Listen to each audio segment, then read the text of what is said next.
नमस्कार दोस्तों, स्वागत है आप सभी का। मैं मनीष गौड़, मोटिवेशनल स्पीकर। आज मैं बात करूंगा एलन मस्क की। एलन मस्क इस दुनिया के और इस सदी के सबसे महान इंसानों में से एक है। इन्होंने सिर्फ किताबी ज्ञान से रॉकेट का निर्माण कर दिया है, तो आप इससे अंदाज़ा लगा सकते हैं ये कितने बुद्धिमान व्यक्ति हैं। इन्होंने बचपन में ही इतनी सारी किताबें पढ़ ली थी जितना कोई ग्रेजुएट पर्सन भी नहीं पढ़ पाता है। एलन मस्क दुनिया के दूसरे रिचेस्ट पर्सन में अपनी जगह बना चुके हैं।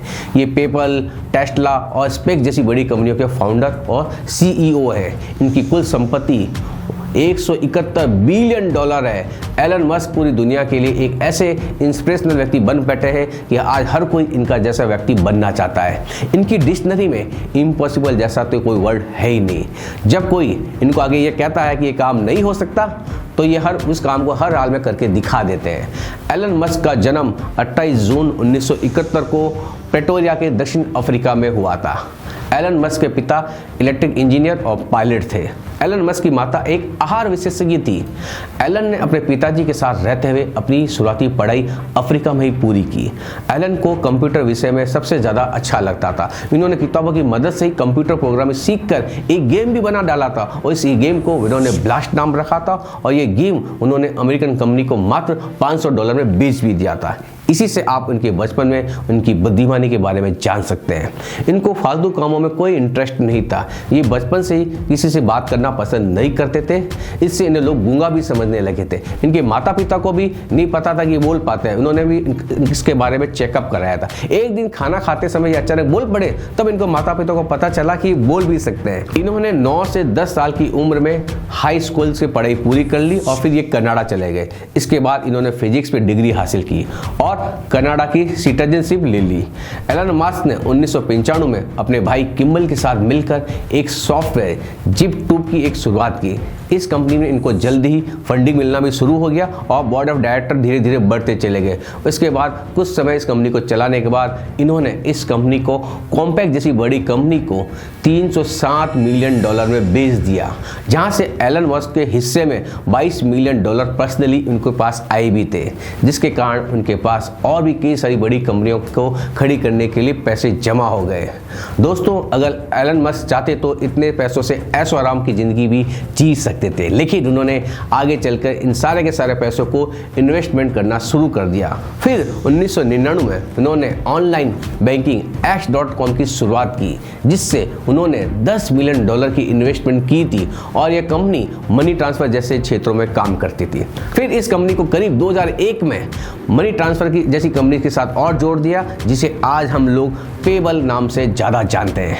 कुछ समय बाद एलन मस्क और पेबल के सदस्यों में अनबनी के चलते उन्हें पेबल को बेचने का बन बनाया। बाद में ईबे ने पेबल को खरीद लिया, जिससे एलन को $165 मिलियन मिले। पेबल से बाहर निकलने के बाद एलन मस्क रुके नहीं और उनके मन में विचार आया, क्यों नहीं मंगल ग्रह पर लोगों को बसाया जाए, और रॉकेट बनाने के लिए वो रूस चले गए। वहाँ पर एलन मस्क को एक रॉकेट बनाने के लिए $8 मिलियन का खर्चा बताया गया। एलन मस्क को एक रॉकेट के लिए बहुत ज़्यादा लगा और उन्होंने खुद ही रॉकेट बनाने की सोची और एलन मस्क रॉकेट साइंस की पढ़ाई घर से करने लगे और सिर्फ किताबी ज्ञान से ही रॉकेट का निर्माण कर डाला और उसे अंतरिक्ष में भेजने के बारे में सोचा और 2006 से रॉकेट भेजने की शुरुआत कर दी थी और वहां से उन्होंने स्पेस एक्स की स्थापना की। कहते हैं ना, इंसान के जीवन में किसी भी क्षेत्र को पहली बार सफलता नहीं मिलती, वैसे ही एलन मस्क के साथ भी हुआ। उन्होंने पहला रॉकेट उड़ाया, वो पूरी तरह से फेल हो गया।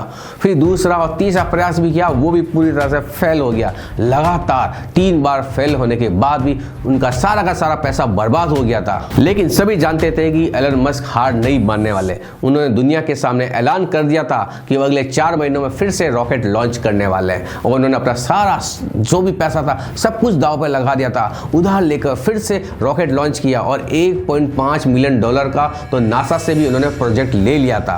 उन्होंने एक बार फिर उन्हीं पार्ट्स और उसी नए पार्ट्स की सामग्री से एक नया रॉकेट बनाया और इस बार उनको सफलता मिली और उन्होंने बहुत कम लागत में रॉकेट तैयार किया और उसे अंतरिक्ष तक पहुंचाया।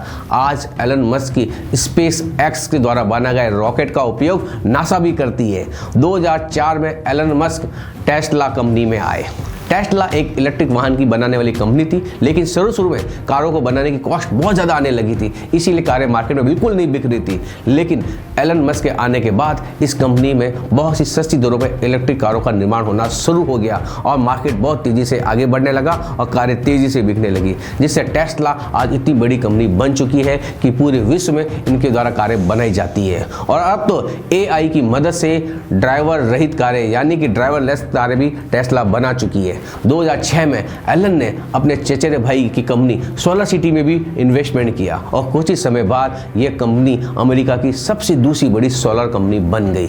2013 में इस कंपनी को एलन मस्क ने टेस्ला के अंदर विलय कर लिया, मर्ज कर लिया और आज सोलर सिटी और टेस्ला मिलकर नई टेक्नोलॉजी के साथ बहुत अच्छी गाड़ियां बना रही है।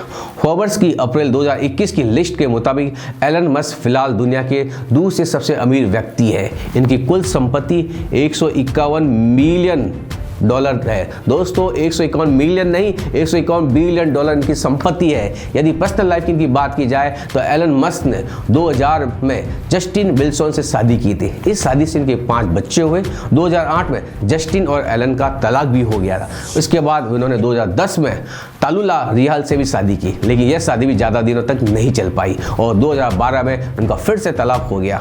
और आपको जान के हैरानी होगी कि 2013 में एलन मस्क ने तीसरी शादी एक बार फिर से तालुला रियाल से ही की थी और उनका 2016 में फिर से तलाक हो गया। एलन के अभी कुल 7 बच्चे हैं। तो दोस्तों ये थी एलन मस्क की इंस्पिरेशनल और उनकी पर्सनल स्टोरी। ऐसी मोटिवेशनल स्टोरी को जानने के लिए आप हमारे चैनल को सब्सक्राइब करें और कमेंट बॉक्स में जाके लिखें, ये दिल मांगे मोर। धन्यवाद।